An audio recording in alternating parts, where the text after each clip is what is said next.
Okay naman. Gawa mo ng konti. Sa Louvain, Rafael. Sa Louvain, Rafael, binibinilang kita sa ngalan ng Ama, ng Anak, at ng Espiritu Santo. Amen. Ay, wala. Ngayon naganang ng Diyos Ama ng ating Panginoon Jesucristo, ang muling pagsilang sa tubig ng Espiritu Santo, ang pagkapain na langis ng patakilala ng paglukod ng Espiritu Santo, sa muling sinilang sa binyag, maging matanaw ang bata nito sa kanyang pagkakalpis ng hari, para at propeta ay magpasawalang hanggan. Amen. Ang damit ng binyag.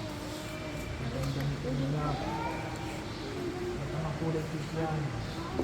Hiniram nila may isang babae. Hindi ko hiniram ng peligro. Ang damit ng binyag.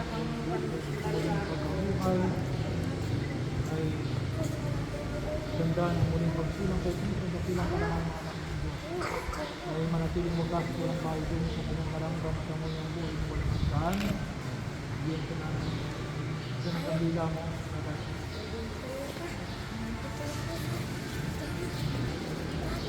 Ngayon ka muna yan. Hindi ka muna ng kabila. Ang ilaw na ito ay tanda ng liwanag ng Kristo na tinanggap ng bagong binyag. Tutulong ng mga magulang minubinan na mag-alag ito sa kanyang puso diwa hanggang sa pagkabalik ng Kristo ng ating Panginoon. Ito ang liwanag. Ang mabuting balita ng Panginoon ayon kay San Marcos, chapter 10, verses 13 to 16. May nagdala ng mga bata kay Jesus upang hiling ipatong niya sa mga itong kanyang kamay. Ngunit pinagwikaan sila ng mga alagad at nagalit sa Jesus.